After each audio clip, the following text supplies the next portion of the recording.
si Zemmour ne racialise pas la société, qui la racialise Les Traoré par exemple aussi. Non mais on s'en fout. Mais les Traoré ils vont pas se présenter à la présidentielle. Je te parle de ce serait notre futur. Ce serait notre potentiel. Ce serait notre futur potentiel président. Salade Tomate Oignon, l'émission qui découpe l'actu, présentée par Camille Abderrahmane. Il faut dire quelque chose déjà d'important, c'est-à-dire que déjà Éric Zemmour va être candidat, ok ? Sinon, ce n'est pas CNews qui l'a arrêté, c'est lui qui s'est arrêté. Parce que si tu n'es pas candidat et que tu sais que tu ne seras pas candidat, on peut dire écoutez, décomptez ce que vous avez envie de décompter, d'accord ? Moi, je reste où je suis, de toute façon, c'est pas très grave. Il est en train de chercher les parrainages. Moi qui ai dépassé les 50 premiers parrainages, on a des échos dans le territoire de gens qui vont chercher les parrainages pour Éric Zemmour. Vous allez chercher dans les mêmes mairies. Non, c'est-à-dire qu'il va faire notamment les mairies qui ne sont pas encartées, je pense. Il va faire les mairies qui ne sont pas encartées parce qu'il sait que sinon il va se retrouver avec des difficultés. Maintenant, la réalité, c'est quoi ? C'est qu'il faut le dire, Éric Zemmour est une personne qui est raciste, xénophobe, sexiste, homophobe. Il faut le dire, d'accord ? Il a été condamné pour haine religieuse, il a été condamné pour haine raciale. Même la chaîne CNews, par rapport à ses propos, a reçu une condamnation de plus de 200 000 €. C'est quelqu'un à qui on donne les médias au quotidien. Depuis qu'on a expliqué son truc de CSA, il faut savoir qu'il a fait plus d'une dizaine de plateaux partout, c'est-à-dire entre Bourdin, entre Cyril Hanouna. Il est systématiquement... MS Matin, il était hier. Il est systématiquement à l'antenne. On fait la semaine, on fait la journée par rapport à ce qu'il a pu dire. C'est-à-dire qu'on a donné du crédit à quelqu'un qui en réalité, on ne sait même pas ce qui pèse dans la réalité. On sait simplement les audiences de CNews qui sont autour de 200 000, 250 000. Mais il est donné à 10% dans les sondages. C'est 800 000. C'est 800 000 tous les soirs, c'est pas 200 000. Ok, moi j'ai été aux Grandes Gueules. Louis Boyard, il est actuellement aux Grandes Gueules. Les Grandes Gueules, c'est quasiment 1,5 million de personnes qui à la radio. C'est pas pour autant qu'on pèse 1,5 million de personnes. J'ai pas dit ça du tout. Mais dis juste, faut pas mentir, c'est tout. Oui, il a commencé à 300 000, 800 000, ça c'est de la flûte. C'est avec les rediffusions, etc. Non, c'est faux, c'est en direct. Il fait pas 800 000, d'accord ? C'est les audiences. Pas le sujet, peu importe. Ok, j'ai fait les grandes gueules plusieurs fois. Peu importe. Il parle au président de la République. La question, elle est pas sur le temps d'antenne ou quoi que ce soit. Mais la réalité, c'est que cette personne-là, en fait, elle a été condamnée en justice. Elle ramène un discours qui est un discours xénophobe, en fait. Il est en train d'expliquer qu'il y a toute une théorisation du grand remplacement. On a parlé du Covid, on a parlé d'inégalité sociale, on a parlé de gens, 50% des personnes issues de l'immigration sont mortes ici en France du Covid, en fait. Il y a des réalités, c'est-à-dire qu'on a parlé de salaire, on a parlé de licenciement et autres, et on est en train de parler de quoi ? De sécurité et d'immigration. C'est pas un problème, c'est pas un problème. Non, c'est pas un problème. C'est attaques gratuites par jour. C'est un problème pour les racistes. 130 attaques au couteau. T'es un menteur. T'es un menteur. La plus grande violence, elle est sociale. C'est pas vrai. Quand on se fait poignarder dans les rues de Paris, c'est pas 130 par jour. Oui, c'est ça. 130 par jour. C'est les chiffres du ministère de l'Intérieur. 130 mecs qui se font poignarder. De la part de qui ? On parle de la sécurité. Mais gars, il y a tout le temps des statistiques qui sortent de nous. Ouais, non, jamais tu m'as pris encore sur les statistiques. Bien sûr, il y a un article du Monde. 1000 attaques gratuites par jour et 130 attaques au couteau. Parce que l'insécurité c'est plus important. Parce que quand c'est poignardé c'est plus important. Ce sont des personnes. Tu m'as parlé de sécurité. Il y a un problème de sécurité. Tu m'as dit que c'est pas un problème de sécurité. Tu m'as dit il n'y a pas de problème de sécurité. J'ai jamais dit ça. Il a jamais dit ça. Ce n'est pas la question centrale, d'accord ? Si, quand on se fait poignarder dans les rues c'est très central. Arrête, on vit tous en France. 360 000 attaques gratuites par jour, c'est pas important. Baisse le ton, dirais c'est toi qui vas poignarder les gens là. Personne qui s'est fait, enfin dans la rue, s'il y en avait 130 qui se faisaient poignarder par jour, on pourrait être un petit peu témoin. Anas, s'il te plaît. Zemmour est une personne qui revendique même le fait que quand il y a des femmes qui se font agresser, c'est parce qu'elles l'ont cherché. Jamais de la vie. Il y a un livre sur Zemmour. Vous savez pas lire. Mais arrête. Vous savez pas lire. On sait pas lire. Zemmour est quelqu'un qui revendique justement la violence, l'autorité. C'est quelqu'un qui revendique Bonaparte. Bonaparte a été l'une des personnalités les plus vaut mieux revendiquer tu vois qui a fait 100 millions de morts, qu'est-ce que tu racontes ? raciste. Attends, vous entendez pas comme ça quand c'était le Covid. Laissez Alexis parler, ensuite vous allez lui répondre. Moi, je gérais les débats. Là, ça t'échappe un peu, excuse-moi. Vous êtes pour Éric Zemmour, d'accord, qui va s'occuper de la sécurité. Le problème, c'est politique. Juste simplement, voilà ce qu'il disait en 2010. Les employeurs ont le droit de refuser des Arabes ou des Noirs. Il a été condamné pour ça, provocation à la discrimination. Le problème de Zemmour, c'est qu'il est raciste. Qu'il est sur la discrimination. Ça, c'est la diffamation, par exemple. Non, je suis désolé. Il a été condamné pour ça, donc c'est pas de la diffamation. Une fois, il n'a pas fait appel. Toutes les autres fois, il a été relaxé. Non, il a encore été condamné. Sinon, c'est des délits d'opinion, et comme tous les rédacteurs. Laisse les gens parler, s'il te plaît. Il a été condamné ensuite en 2016. Laissez Alexis terminer. Ensuite, le CSA a condamné CNews à 200 000 €, etc. Il y a encore un truc sur les mineurs isolés qui est. Non, mais bon, le problème de Zemmour, c'est qu'il a un discours raciste depuis des années et qu'il y a une complaisance par rapport à ça. Et on en parle sans venir à la racine du mal, le racisme, qui n'est pas une opinion, c'est un délit, bordel. Et là, j'ai l'impression d'avoir Miss France à côté. Mais putain, c'est pas Miss France, je te parle de la loi. Oui, la loi, on a fait des lois contre la liberté d'expression. En France, il y a des lois contre la liberté d'expression. Et les gens chier qu'il y a un candidat à la présidentielle qui soit ouvertement raciste. Mais il est pas ouvertement raciste parce qu'aujourd'hui, en fait, dans le mot racisme, on a mis tout et n'importe quoi aujourd'hui. Mais un employeur a refusé des Arabes et des Noirs. Je peux parler aussi politique. Moi, je donne pas l'affiche. Si Zemmour, je défends la liberté d'expression depuis que je viens sur ce plateau. Tu défends la liberté de quelqu'un qui a été condamné en justice à qui on a Mélenchon a été condamné par la justice. Mélenchon a été condamné par la justice. Il n'y a pas d'intellectuel. Mélenchon a été condamné par la justice. Non, pas du tout. Tu attends, s'il te plaît, Anas, tu attends, je te jure que tu vas attendre.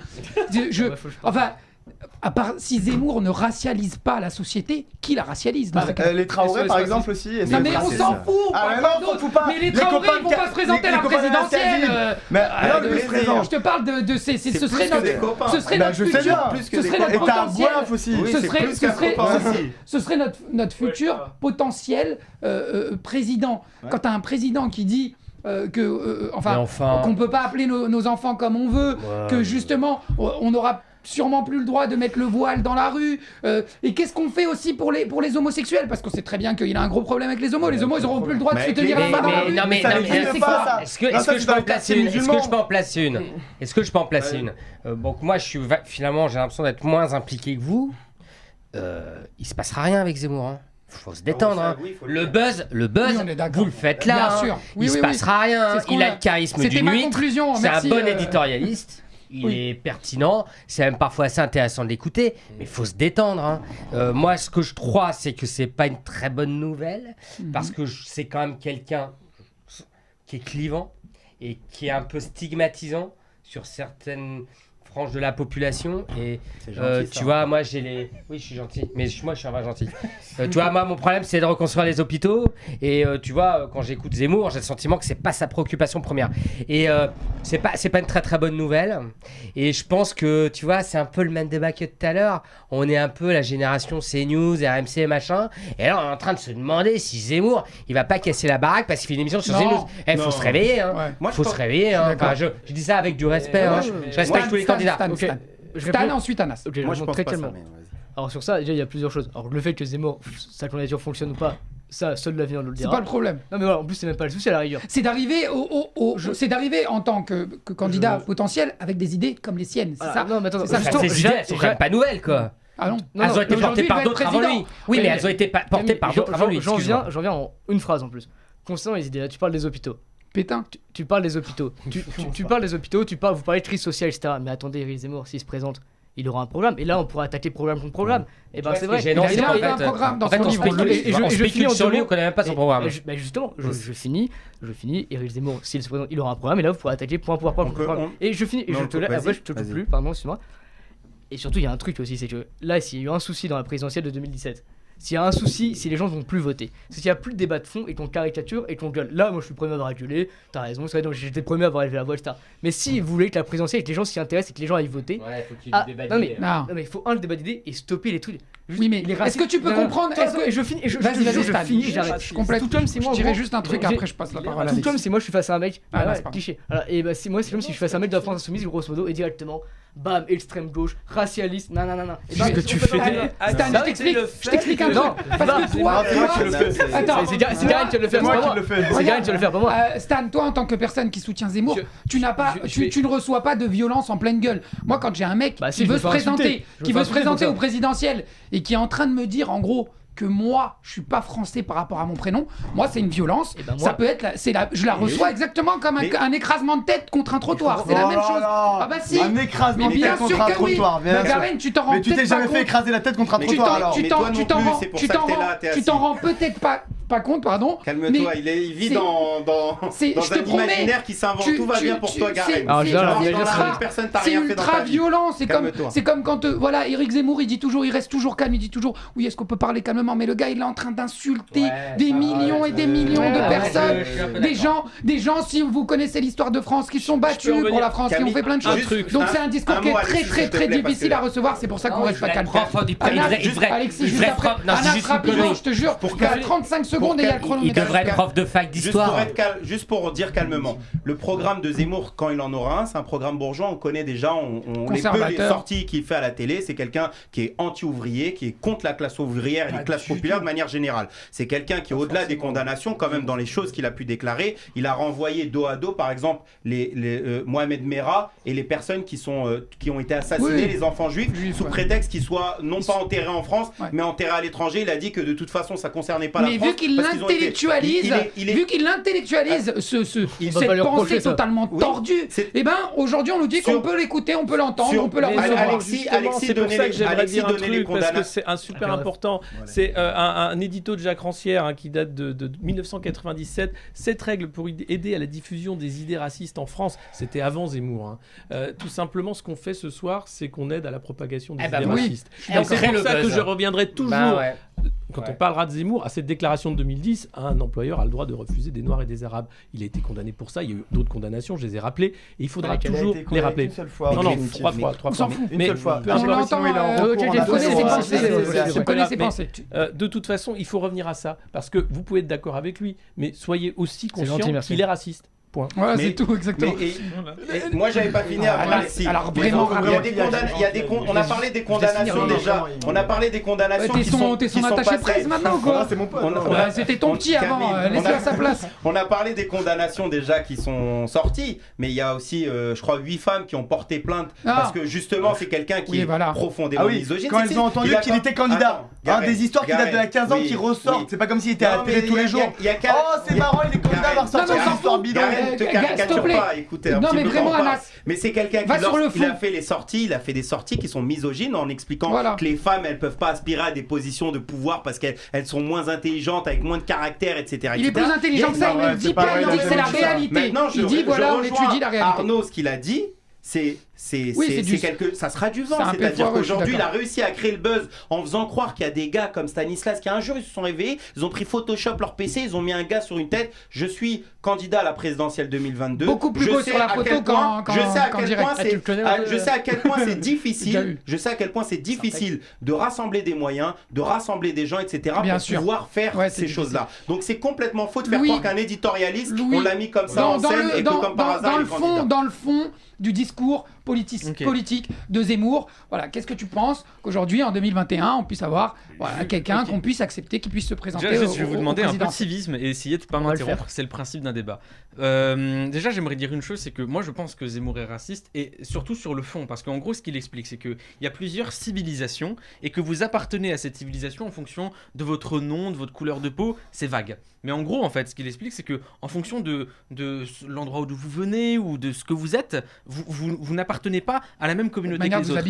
Et ça pour moi, déjà, premièrement, je trouve ça raciste. Et deuxièmement, et c'est ça que je trouve le plus frustrant, c'est que cet imaginaire-là, on a l'impression qu'il vit dans un clip de rap, quoi. Cet imaginaire-là et tous les thèmes de campagne qu'il va donner, mais ça va empêcher de parler du fait qu'il y a 10 millions de pauvres dans ce pays, que dans 40 ans, l'humanité va connaître la plus grande crise qu'elle ait jamais connue depuis son existence, que les écoles sont surchargées.